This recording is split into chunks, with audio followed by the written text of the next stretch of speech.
Assalamualaikum warahmatullahi wabarakatuh.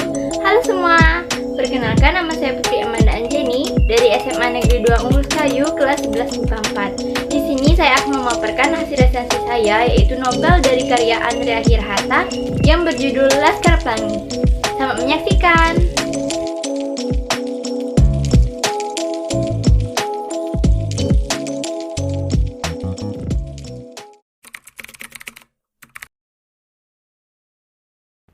Pada pembahasan pertama, kita akan membahas mengenai identitas buku.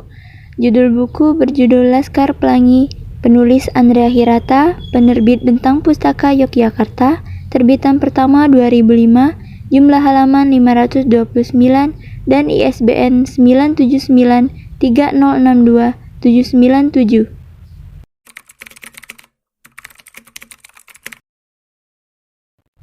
Kemudian, kita akan beralih pada sinopsis cerita novel tersebut. Novel berjudul Laskar Pelangi ini adalah novel pertama dari serangkaian tetralogi milik Andrea Hirata, yang dimana secara garis besar novel ini bercerita tentang kehidupan beberapa anak-anak di Belitung. Andrea Hirata memulainya dengan kisah miris dunia pendidikan di Indonesia, di mana sebuah sekolah yang kekurangan murid hendak ditutup. Sekolah tersebut adalah SD Muhammadiyah di Gantung Belitung Timur. Namun, karena murid yang terdaftar genap 10, sekolah dengan bangunan seadanya tersebut tetap diizinkan beraktivitas seperti biasanya. Ke-10 murid tersebut adalah para Laskar Pelangi, nama yang diberikan guru mereka yang bernama Bu Mus. Oleh karena kegemaran mereka terhadap pelangi. Siapa saja mereka? Tokoh dalam novel ini adalah Ikal, Lintang, Sahara, Mahar, Akiyong, Syahdan, Kucai, Borek, Trapani, dan juga Harun. Sudut pandang bercerita dalam novel ini menggunakan orang pertama, yakni aku. Aku sendiri adalah si Ikal. Ia anak yang pandai meski berada di urutan kedua setelah Lintang, bocah terpandai di dalam kelas mereka. Si Ikal ini menaruh minat yang besar terhadap sastra. Hal ini terlihat dari kegemarannya menulis puisi. Lain lagi dengan tokoh Lintang, ia digambarkan sebagai anak yang sangat jenius. Orang tuanya merupakan seorang nelayan, dan ia memiliki keluarga dalam jumlah yang melimpah. Lintang sangat suka matematika, namun cita-citanya menjadi seorang ahli matematika harus kandas, karena ia harus membantu orang tuanya menafkahi keluarga, terlebih lagi saat ayahnya meninggal. Tokoh lainnya adalah Sahara. Ia merupakan anak perempuan satu-satunya dalam cerita ini. Ia berpendirian kuat dan cenderung keras kepala. Sementara itu Mahar, ia digambarkan bertubuh ceking dan mencintai seni. Ia suka menyanyi dan gemar pada okultisme. Tokoh berikutnya adalah Akiyong. Dari namanya sudah sangat jelas bukan kalau ia merupakan keturunan Tionghoa. Ia sangat menyukai Mahar dan mengikutinya kemanapun. Ia digambarkan tak rupawan tetapi hatinya tampan. Lanjut ke Syahdan, perangainya ceria meski ia tak pernah menonjol di dalam kelas. Sementara itu, Kucai adalah tokoh dalam cerita yang didaulat menjadi ketua kelas. Ia digambarkan menderita penyakit rabun jauh sebab ia kekurangan gizi. Lalu Borek digambarkan sebagai anak yang terobsesi dengan otot. Ia ingin menjadi lelaki yang paling macho. Trapani, ia tampan dan juga pandai.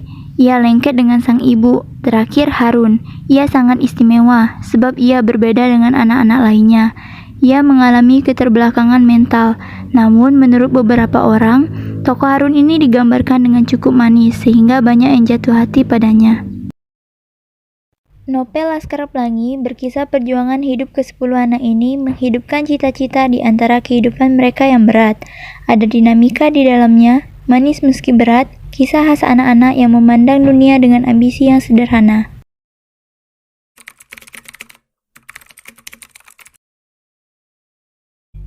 Baik, pada pembahasan berikutnya mengenai bab yang menarik menurut saya akan membahas bab kedua yang berjudul Antediluvium.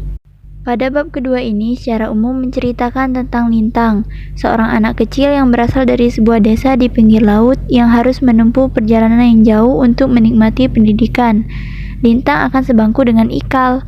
Lintang yang berasal dari daerah yang biasa dikatakan pedalaman, menganggap bahwa kecamatan tempat sekolah mereka adalah metropolitan. Dan yang menarik pada bab kedua ini adalah bahwa Ayah Lintang, seorang yang menganggap pendidikan hanya sebuah misteri, berani melepas anaknya untuk menempuh pendidikan. Ia menginginkan sebuah perubahan, yaitu melalui pendidikan. Dan di akhir bab kedua ini pun, Ikal yang juga baru mengenal Lintang, merasakan bahwa teman sebangkunya itu akan menjadi seorang yang jenius, yang akan membawa perubahan.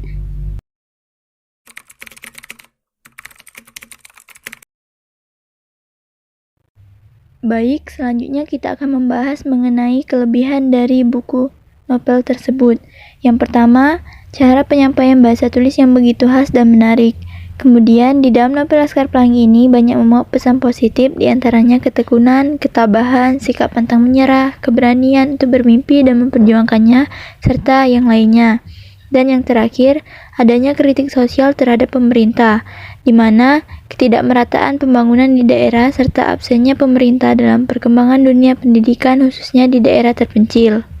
Kemudian untuk kekurangan dari novel Laskar Pelangi ini, yang pertama, pengaburan waktu, tempat, dan nama tokoh dalam novel.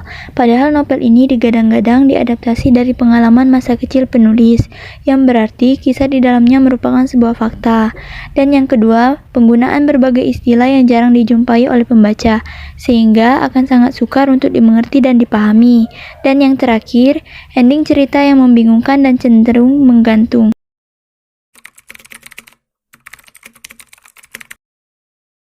Kemudian kita lanjut pada amanat dari novel Laskar Pelangi ini sendiri.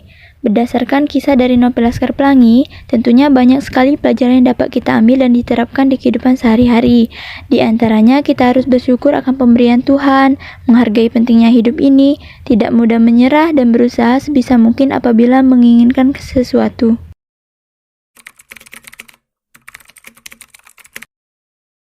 Lanjut pada pembahasan terakhir mengenai rekomendasi untuk novel Laskar Pelangi ini sendiri. Novel ini sangat cocok untuk dijadikan bahan bacaan wajib bagi kaum muda yang kerap kali bersenang-senang akan kemudahan ekonomi dan tidak mengenal susah payahnya merintis kehidupan dari nol untuk menggapai masa depan gemilang. Tidak hanya kaum muda, novel Laskar Pelangi ini juga sangat bagus untuk dibaca oleh tenaga pendidik dan pemerintah yang lalai akan pentingnya ranah pendidikan.